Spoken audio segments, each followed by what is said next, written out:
Ladies and gentlemen, Oyarambe Nasty Nesta. Mes amis, je m'appelle Daniel, cause I sleep where the lions eat, et vous êtes sur le Cotonou Boy Show. Alors, aujourd'hui, nous allons accueillir une étoile montante de la musique béninoise. C'est un artiste qui s'est fait connaître grâce aux réseaux sociaux avec ses reprises percutantes et qui rêve de collaborer avec les plus grands comme Burna Boy. Rien que ça, il a un style unique, mêlant rythme afro et sonorité moderne et vaudou, et il ne laisse personne indifférent. Alors, derrière ce succès digital, il y a un jeune homme passionné, déterminé, avec un brin de mystère.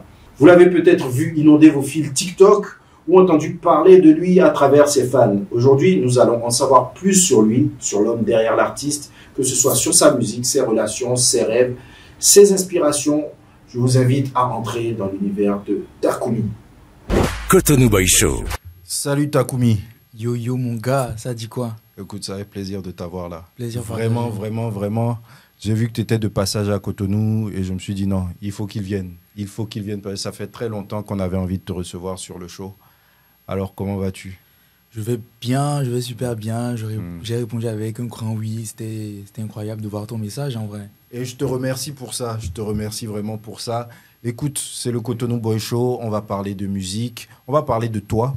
On va parler de ta vision. On va parler de ton processus créatif. Tu vas nous expliquer un peu ton univers parce que ce qui se passe, c'est que cette année, ta notoriété a connu un gros boost sur le digital, sur les réseaux. Et il y a des milliers de gens qui reprennent et qui attendent tes compos. On essaie de voir c'est quoi ton next move et tout ça. Donc, alors déjà, est-ce que tu pourrais te présenter pour ceux qui ne te connaissent pas? Takumi, Vaudouvi, a.k.a. Vaudouvi. Je suis un artiste béninois, je compose ma musique. Quand j'ai envie, je l'interprète. Donc ça veut dire que j'écris aussi des morceaux. J'ai grandi au Bénin. J'ai vécu au Bénin, j'ai étudié au Bénin. Et voilà, dans ma musique, ça se sent, je pense que je me nourris beaucoup de ça aussi. Donc, en gros, c'est ça. C'est un peu ça, ouais. Ok. Quand je t'ai connu il y a quelques années, tu étais simplement beatmaker ou tu chantais déjà? J'avais ce volet-là aussi, là, qui était déjà présent, mais je ne le mettais pas du tout en avant. Ouais. Ok. Et quel a été ton contact avec la musique? Comment tu es entré en contact avec la musique? Parce que tu as l'air super habité. Quand tu composes ou quand on voit tes vidéos, on voit que tu ne fais pas semblant, tu es dedans à 1000%. Comment est-ce que c'est venu ça?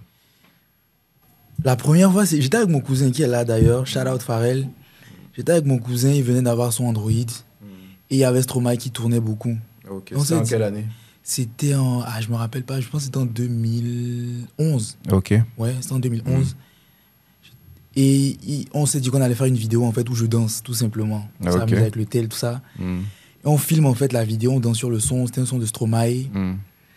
Et à la fin, en fait, je me rends compte qu'il y a des moves que je fais qui ne fit pas avec le son. Donc je me dis là, comment je fais mon son? Je suis allé sur YouTube, comment faire sa musique. C'est là que j'ai eu le premier contact avec FL Studio. C'est le logiciel avec lequel je bosse jusqu'à présent toujours. Et voilà, c'est comme ça que ça a commencé. J'ai commencé à me former un peu en autodidacte à la composition. J'avais déjà aussi cette pulsion de chanter, mais j'avais rapidement compris qu'en vrai, c'était la musique, l'instrumental qui donnait la pulsion de la chose. Donc je me suis focus dessus, j'ai essayé de réseauter un peu avec les artistes autour de moi, etc. Et on va dire que plus récemment, j'ai commencé à écrire mes textes, à travailler mon branding, à travailler un peu la démarche de façon plus globale et à créer du contenu aussi sur TikTok et sur les réseaux, quoi. Ok, d'accord. Écoute, cette année, comme je disais tout à l'heure, sur TikTok, ça a pété. Ça a pété, hein. Comment félicitations déjà pour ça. Merci. Mais qu'est-ce qui s'est passé? Comment tu expliques ça? Et comment ça s'est passé en fait? Enfin, TikTok, je créais du contenu pas mal déjà. J'ai fait pas mal de vidéos avant que ça ne pète en griffe. La vidéo qui a attiré notamment le public béninois parce que c'est la majeure partie de ma communauté, c'est un remix de... Enfin, c'est une cover du son de Tyla, Water. Donc j'ai fait une cover où je ramenais du fond, de l'anglais. Et là, ça a attiré un peu l'attention. Donc ça a été vraiment le truc qui a fait que je commençais à avoir des abonnés, de l'engagement qualitatif, on va dire, sur TikTok. Et après, ça a suivi. Il y a eu Kaka Love, il y a eu des sons qui ont continuer de faire tourner des trends. Et c'est un peu ça. C'est comme ça que j'ai commencé à construire en fait la communauté sur TikTok. Ok. Et bah, est-ce que ça a changé quelque chose pour toi?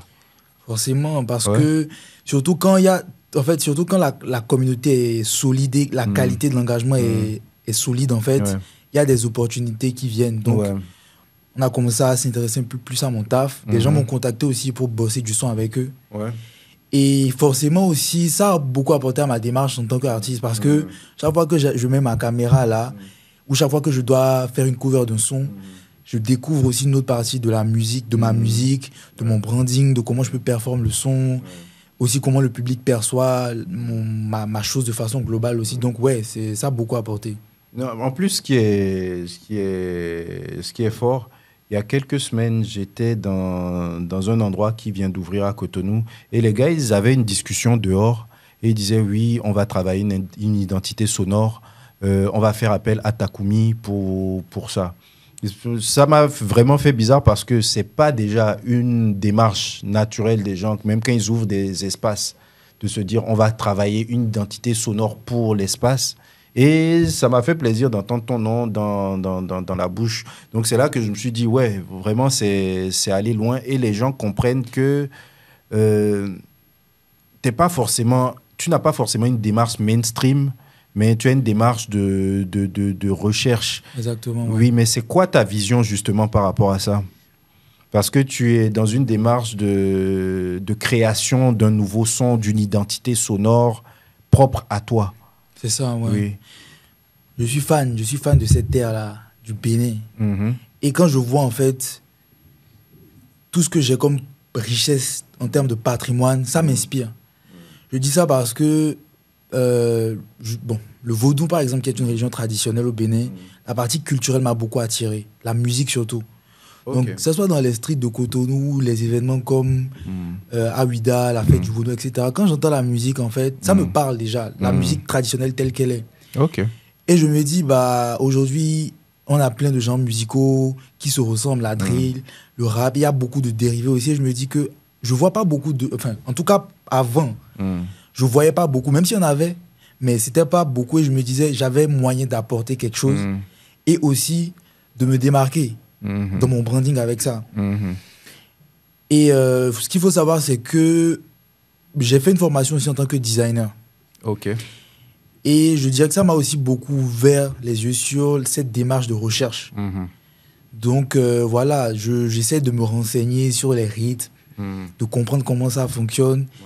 Et ce qui me parle, en fait, je tente de l'exploiter, de m'en nourrir, en fait. Et parfois, c'est pas totalement tangible non plus. Ça peut être subtil, mais voilà, quoi. Overall, en fait, je sais qu'il y a possibilité de poser cette démarche de recherche pour arriver à un résultat qui peut, en plus d'être artistique, servir des causes culturelles, patrimoniales, par exemple. Bah écoute, justement, sur la question de l'identité musicale, je sais pas ce que tu en penses. Est-ce que tu penses vraiment que c'est nécessaire pour la musique béninoise d'avoir une identité musicale comme aujourd'hui l'Afrique du Sud a l'amapiano, comme la Côte d'Ivoire a le zouglou, le coupé décalé et tout? Est-ce que tu penses que c'est vraiment indispensable pour que les artistes puissent performer à un haut niveau?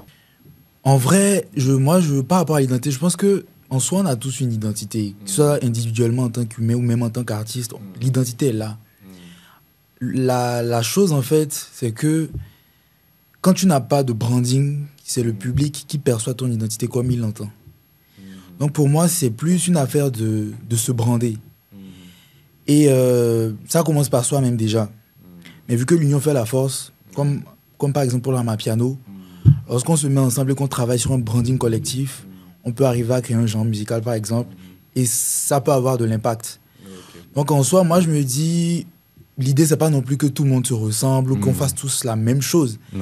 Mais je pense que par les valeurs qu'on partage, on peut créer quelque chose ensemble. Et donc, voilà, je pense que ça va se faire si ça doit se faire. Mais on a des artistes béninois qui ont leur identité propre et qui portent la musique béninoise très bien, quoi. Et toi, comment tu définirais le style que tu essaies de développer? Musicalement, je dirais que je suis plus dans l'afrofusion. Parce que je suis ouvert à pas mal de genres musicaux, principalement hip-hop et afro. Et voilà, dans tout ce que je fais, en tout cas, j'essaie de ramener cette patte un peu percussive. Et voilà, quoi. Donc, je dirais que c'est afrofusion. Ok. Mon identité, après, c'est celle du vaudou-vie. De Takumi, artiste béninois qui est fier de sa terre et qui reste quand même ouvert sur le monde.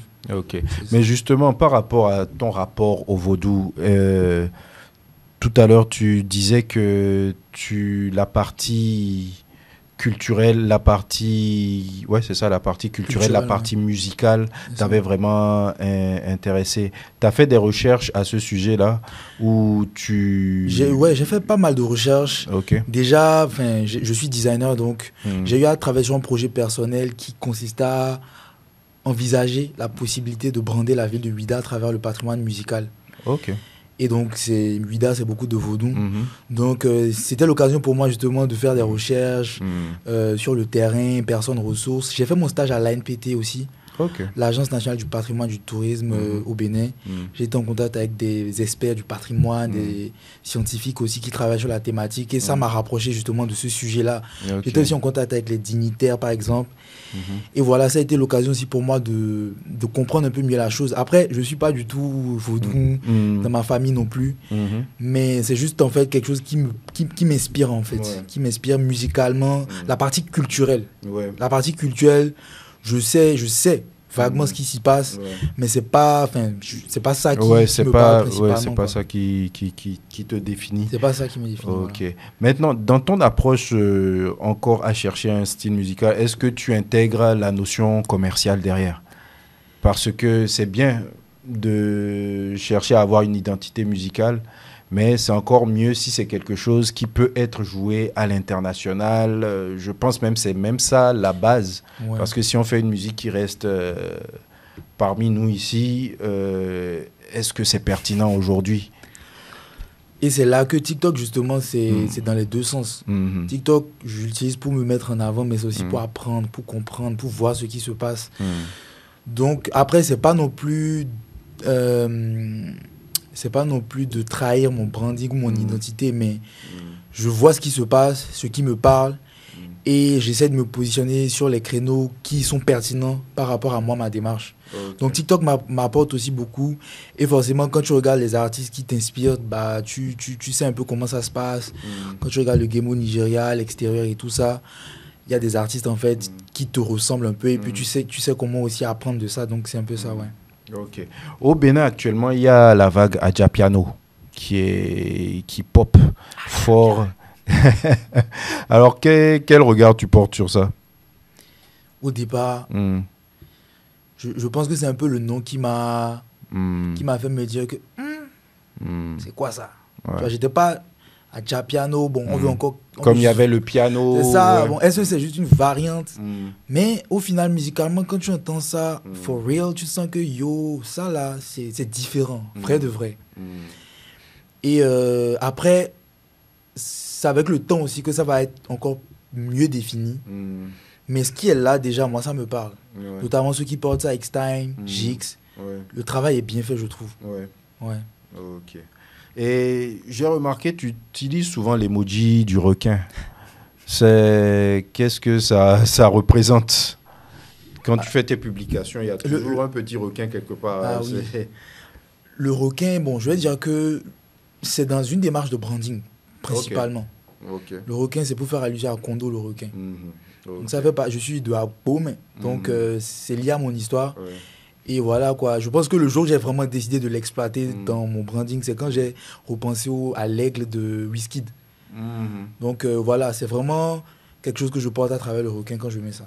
Ok. Et d'ailleurs, tu parlais de Abomey, de Béhanzin. C'est l'occasion pour moi de te remercier parce que, bon, les gens ne le savent pas forcément, mais tu as participé à ta façon à la comédie musicale du Trône de Béhanzin. Takumi a composé une des musiques qui est jouée dans cette pièce.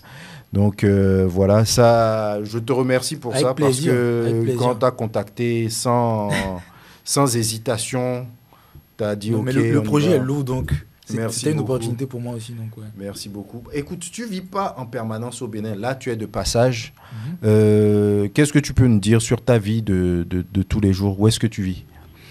Je suis designer, donc à un moment, il a fallu que je continue mes études. Je suis allé en France. Ok. Et je suis en France depuis 2 ans. Ouais. Je vais y retourner justement pour continuer la suite un peu de mon parcours professionnel, côté design. Je dirais que là-bas, enfin c'est vraiment là-bas en plus que ça a pété, on peut dire. Donc là-bas, c'est pas complètement pour la musique que je suis là-bas, mais forcément, ce passage-là impacte aussi ma carrière musicale. Donc, ouais, je pense que je reste ouvert là-bas aussi aux opportunités. Je tente de créer aussi, de rester en contact avec le réseau qui est au Bénin, mais de créer aussi le réseau qui est là-bas et de sauter sur les opportunités qui se présentent à moi. Mais est-ce que tu as l'intention de t'installer au Bénin un jour? Bien sûr, bien sûr, bien sûr, bien sûr. Ok. Enfin, si je suis là-bas, c'est peut-être pour mieux... Voilà, construire quelque chose encore de plus large. Mais je suis en vaudou-vie, quoi. Je suis en vaudou-vie, ça c'est sûr. C'est ça, tu restes jamais loin du couvent. C'est ça. Et je vais revenir encore sur cette nouvelle notoriété, ce nouveau statut, parce que je pense que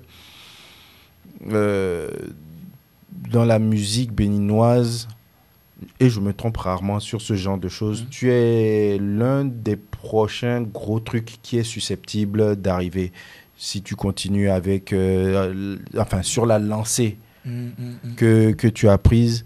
Je pense qu'il n'y a pas de raison que ça pète pas beaucoup plus. Comment est-ce que tu as vécu, toi, cette nouvelle notoriété, en fait? Parce que là, j'imagine, grâce à TikTok, il y a des gens qui te reconnaissent. Il y a des gens qui t'écrivent, il y a des gens qui veulent collaborer avec toi, il y a des gens qui s'intéressent à ta musique, il y a des go qui doivent se déclarer. Enfin, il y a des pains, voilà. Comment est-ce que tu gères tout ça? Bon, je vais déjà parler de façon, je vais pas dire subtile, mais moins tangible déjà. J'ai fait un travail sur moi, je vais dire. Entre spirituellement. Ok. Donc ça veut dire qu'il y a beaucoup d'amour propre derrière moi déjà. Et je pense que c'est ça qui m'aide beaucoup à rester prêt par rapport à tout ce qui peut venir. Je me suis préparé un peu à cette notoriété qui peut venir. Et parce que tu travailles pour ça, en fait. C'est ça aussi. Ouais. Que ce soit en regardant un peu les autres qui sont déjà là. Et voilà. Donc en soi, je sais que quand ça se présente, en fait, je reste humble, si on peut dire ça. Gratitude, c'est ça. Avec gratitude. Je prends ça vraiment, c'est exactement ça. C'est vraiment gratitude. Et voilà, de façon tangible, j'étais en France, j'étais même pas à Paris, j'étais à Nantes. Et bon, de temps en temps, j'avais des petits, c'est toi Takumi, shout out, je te suis. Pas que des Béninois, de personnes aussi, bon, des Noirs, voilà, la communauté afro, tout ça, mais de personnes aussi qui voyaient un peu le travail que je fais, qui appréciaient. Et donc, la plupart du temps, c'est vraiment en mode gratitude. Et voilà, quand je suis revenu aussi au Bénin, bon, là, c'était mon premier retour. En fait, là, c'est mon premier retour au Bénin. Après depuis que ça a pété. C'est ça, donc déjà, le trajet sur Paris, l'arrivée à Cotonou, bon, là, j'ai vu qu'on me reconnaissait un peu, mais j'étais un peu préparé à ça aussi. Ok. Et voilà, je prends ça avec vraiment de la gratitude, en vrai. Ok. Mais comment tu définis le succès? À quel moment, toi, tu estimeras que tu as du succès? En vrai, je pense que je fais une différence entre la réussite et le succès. Ok, intéressant. Le succès, je pense que c'est assez facile et que ça se voit en griffe. Le succès, je vais remplir des salles. Je pense, ma musique va tourner. On va voir, ça c'est du succès. Après, la réussite pour moi, c'est quand je vais rester épanoui dans mon art. Et là, je le suis et j'espère que ça va rester comme ça jusqu'à la fin. Mais lorsqu'on deal dans un game qu'est le showbiz, qu'est la musique, moi, je fais vraiment cette différence-là entre réussite et succès. La réussite, pour moi, c'est quand je vais me lever le matin et aller faire un son rock et que personne ne va me casser les couilles, si je peux dire ce terme-là, tu vois. Le succès, je pense que ça se voit. Je remplis une salle, je fais des sous. Là, c'est le succès, tu vois. Et pour moi, le plus important, c'est la réussite. C'est de rester épanoui dans mon art, de rester fidèle, de rester dans un environnement sain pour moi aussi mentalement, qui va me permettre de rester épanoui dans ma musique. C'est pour ça qu'en vrai, mon métier de designer aussi, pour moi, c'est pas un truc que je néglige parce que c'est quelque chose qui me passionne aussi. Ok. Et je me dis, si j'ai pas de succès dans la musique, parce que c'est souvent le succès qui rapporte les fonds, l'argent, tout ça.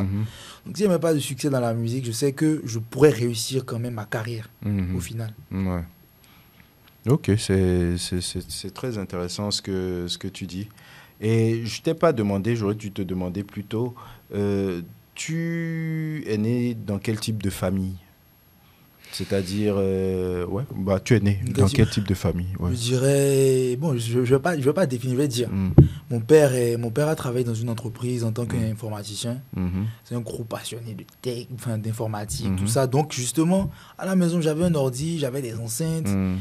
Quand j'avais besoin de matériel un peu tech et tout ça, je disais à mon père, je vais faire ça. Il était ouvert. Il m'accompagnait dessus. J'avais le Wi-Fi. Par exemple, le Wi-Fi, c'est quelque chose qui a beaucoup contribué à mon évolution. Je sais que dans notre pays, en vrai, l'Internet, en tout cas, il y a, même toujours, mais avant encore, c'était pire. Mais l'Internet, si j'avais pas l'Internet, j'allais pas pouvoir me former à la musique. Et ça a beaucoup contribué à ce que je fais aujourd'hui.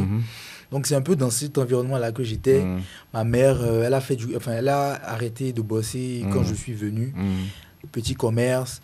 Donc, je dirais qu'en vrai, j'ai eu un peu ce côté-là ancré sur la terre, mais aussi ouvert sur le monde avec la tech et tout ça. Donc, en vrai, c'est un peu ça. Ok, tu as un mélange de beaucoup d'influences. Et tes parents aujourd'hui, pour eux, c'est clair que... Enfin, est-ce qu'ils ont intégré que tu es Takumi? Ils sont obligés d'intégrer là parce que à un moment, ils ne voulaient pas. Au départ surtout, parce que quand tu n'as pas le bac et tu commences à parler de l'artiste, on ne comprend pas trop. Même toi, mais tu ne sais pas trop d'abord.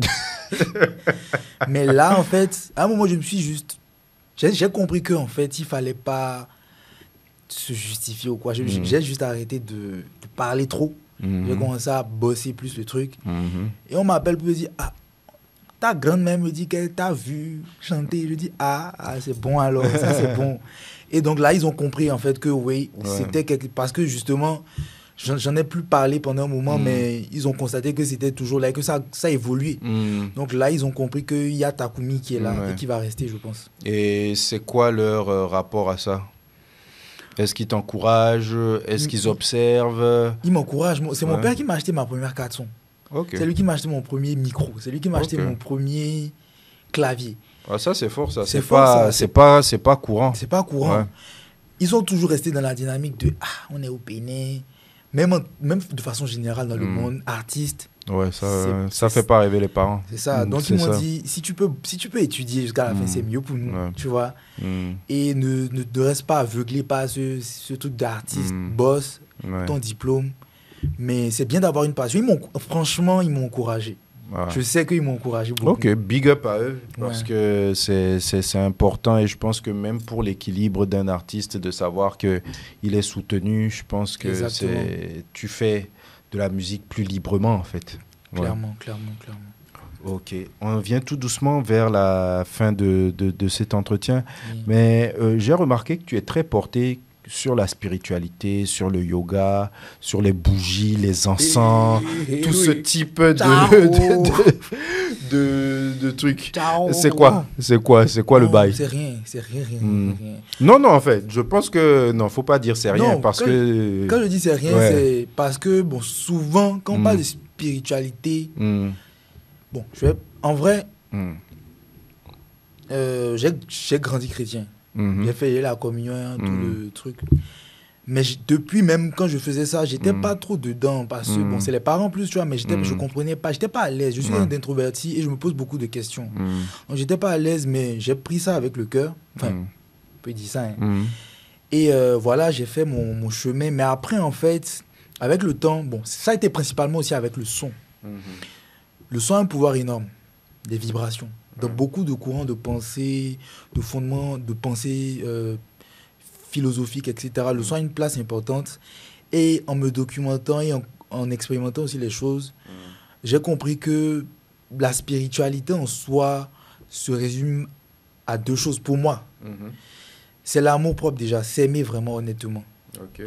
Et respecter aussi le libre arbitre des autres. Donc, aujourd'hui, par exemple, je pratique aucune religion. Mais comment moi je pratique ma spiritualité, c'est c'est en respectant les autres et en agissant avec intention aussi. Quand je vais faire un truc, je me dis, est-ce que ce que je vais faire là maintenant, je fais ça avec le cœur? Et est-ce que ce que je fais là, l'impact que ça a, ça n'empiète pas sur le libre arbitre d'une autre âme?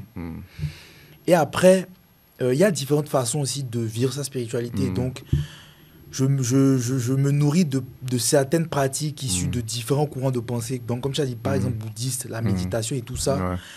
Mais overall, c'est ça, c'est respecter la nature. Et c'est ça qu'on retrouve aussi dans le vaudou. C'est pour ça qu'en fait, le vaudou m'a fasciné parce que je me suis rendu compte que ce que les gars faisaient, en dehors de tout ce qu'on voulait nous faire croire et de tout ce que le cinéma a pu diaboliser, c'est ça, c'est ça. Je me suis rendu compte que c'était, au final, c'était le respect de la nature, le culte des ancêtres aussi. Parce qu'on ne vient pas de nulle part, tu vois. Et overall, ma spiritualité de tous les jours, c'est me lever, dire merci, gratitude, gratitude, c'est surtout ça. Ouais. C'est vraiment recevoir avec le cœur et agir avec le cœur. Et ça va avec le partage. La musique, c'est le partage, que ce soit en studio, quand tu bosses avec l'ingé, avec le prod, sur scène. C'est vraiment le partage. La nature aussi qui te permet de te ressourcer. La nature, c'est parce que tu es seul. Tu es avec toi. Et quand tu es seul, ça laisse la place à ton cœur de te parler. Parce qu'au final, on est tous des êtres divins. On a cette lumière en nous. Et après, on a choisi aussi de faire cette expérience en tant qu'humain à travers l'ego. Et voilà, la religion, c'est un outil qui nous permet de se reconnecter à cette divinité qui est au fond de nous là. Donc moi, j'hésite pas à me lever le matin à méditer, pas parce que je suis un moine ou quelque chose, mais parce que ça me permet juste d'être présent au final, d'être présent et d'écouter mon cœur. C'est tout. Et ça semble avoir une place importante dans ta vie, dans ta musique, cette part de, enfin cette spiritualité là que tu construis. Clairement, ouais. Ouais. Clairement. Et quand est-ce que tu as pris conscience de ce besoin de spiritualité? Ça se fait très naturellement. Okay. Vraiment très naturellement. Observation, questionnement et beaucoup d'expérience. Okay. Je vis des choses et en fait j'ai juste l'impression, je vis des choses et j'ai l'impression de savoir ce qu'il faut comprendre dans ça. Et après, je vois par exemple des personnes qu'on peut considérer comme des guides spirituels ou des personnes qui ont vécu des expériences spirituelles spécialement qui arrivent maintenant à dire ça avec des mots. Et je me rends compte qu'en fait, c'est ça qui se passe dans ma vie. Donc, c'est vraiment ça, ouais. Ok. Et tu parlais également des vibrations et de la musique. Ça, c'est un sujet sur lequel j'étais pas du tout aware et que j'en ai parlé avec quelqu'un qui est dans la musique et qui me disait la fameuse fréquence 432 Hz, ouais. Ouais, voilà. Est-ce que ce sont des choses que toi tu as pu vérifier? Parce que bon, moi c'est dans des conversations que j'ai pu avoir. Qu'est-ce que tu en penses de tout ça? Est-ce que ce sont des choses que tu expérimentes? Je dirais que oui. Même pas definitely yeah. Je l'ai vécu, je l'ai expérimenté. Comment? Concrètement, il y a des... Enfin, le son a un impact direct sur la matière parce que tout est énergie. Et en fait, la fréquence vibratoire, en fait, définit un peu l'état dans lequel on est. Et la science, pendant longtemps, n'était pas dans ça du tout. Mais il y a une discipline de la science qui commence vraiment à aller dans ce sens. C'est la physique quantique. Un exemple simple, c'est on prend du sable, on prend de l'eau, du sel. Sur une plaque, en fait, on fait vibrer la plaque à une fréquence. Et en fait, il y a des patterns géométriques d'une précision extrême qui se forment. Ouais. Okay. Et en fait, quand on se dit que dans nos corps, en fait, on est fait à 110% d'eau, le son que tu écoutes, en fait, a un grave impact sur toi. C'est pour ça que aussi la musique qu'on écoute a un impact au final sur son état général. Maintenant, après... c'est pas non plus quelque chose qu'il faut prendre au mot parce que c'est plus que ça. Mais quand je dis la musique, c'est les paroles, les intentions de l'artiste aussi qui crée. C'est une énergie, en fait. C'est ça, c'est l'énergie. Et donc, la musique a un pouvoir quand même sur l'homme. Dans les religions traditionnelles, dans tous les rituels, partout, la musique, on tape du sol, on fait du tatam, on chante dans toutes les religions. Donc, ça aussi, ça a attiré mon attention un peu sur ma musique. Et ça aussi était la voie de ce qui a fait que j'ai défini ma spiritualité comme telle aussi. Ok. Écoute, où est-ce que, quand on se projette dans le futur, où est-ce que tu te vois dans 5 ans? Bon. Voilà. En vrai, dans 5 ans, Dans 5 ans, je dirais que j'ai envie d'être au cœur de projets où les Béninois sont fiers d'être. Vraiment, c'est... Parce que c'est ça qui me nourrit beaucoup. Le fait de me dire que moi, je suis venu du Bénin et que j'arrive à faire de belles choses, ça me motive. Ça me motive à faire des choses. Maintenant, concrètement, oui, collaborer avec des artistes internationaux, tout ça, mais j'ai vraiment... Burna Boy. Oui. Tu as dit oui. Bah, qu'est-ce que tu fais pour ton feat avec Burna Boy? Parce que tu ne l'as pas caché. C'est ça, un de tes goals dans ta carrière. Et on te souhaite que tu puisses le réaliser. Mais... La musique parle d'elle-même. Ces artistes-là, généralement... Quand tu fais du bon taf, ça parle un peu. Maintenant, après, il faut faire des moves, tout ça. Donc, j'essaie de rester aussi à l'affût. Et j'essaie d'avoir aussi du réseautage. Tu vois, mais je sais qu'au final, c'est la musique que je fais qui va porter un peu mon discours. Ouais. Donc, c'est un peu ça. Rester ouvert et faire du bon son aussi, hein, surtout. Non, bah, c'est la base. C'est ça, ouais. C'est la base. Bah, écoute, Takumi, est-ce qu'il y a une question que tu aurais aimé que je te pose que je ne t'ai pas posée? Moi, je veux savoir pourquoi tu sors plus de son. Alors, écoute, parce que je fais ça maintenant, hein, et parce que je suis dans des business et parce que je n'ai pas forcément le cœur à faire du son. Non, c'est pas juste. Parce que je continue à faire du son, je continue à travailler en studio, notamment sur des projets comme Le Trône de Béhanzin, où j'ai eu l'opportunité de faire toute la musique. Je pense qu'aujourd'hui, je suis à une étape où j'ai envie de faire de la musique qui compte, qui a un sens. Voilà, de participer à des projets que quand on va regarder ces projets demain, on va se dire « Ah ouais, ça a apporté quelque chose à la culture ». Je pense que dans tout ce qui est hip-hop ou musique urbaine, que ce soit moi ou avec CCC, on a apporté quelque chose. De fou. Tu vois, et là, c'est le moment pour qu'une nouvelle génération apporte musicalement quelque chose. Ce qu'on peut apporter, nous, c'est montrer les chemins pour, au niveau du business, au niveau de la construction, de la structuration, de l'écosystème musical. Je pense que c'est le rôle que ma génération a à jouer dans la musique, plutôt que de sortir forcément de la musique. Tu vois, donc c'est sur ces projet-là que je suis. Et si je fais de la musique, il faut que ce soit de la musique qui compte. Et si je suis sur des projets, que ça puisse aider les générations d'après à faire de la musique dans des meilleures conditions au Bénin, en fait. Donc, voilà pourquoi je sors moins de musique. Mais bon, je suis là, je t'interviewe, on est en train de parler de musique. Et je pense que c'est ce qui nous fait kiffer et c'est une suite logique, tu vois. Ouais, c'est rare. Voilà, merci pour l'invitation. Merci beaucoup pour ta participation, d'avoir accepté l'invitation et c'était vraiment un plaisir d'échanger avec toi. Yes, sir. Allez, on est ensemble. Cotonou Boy Show.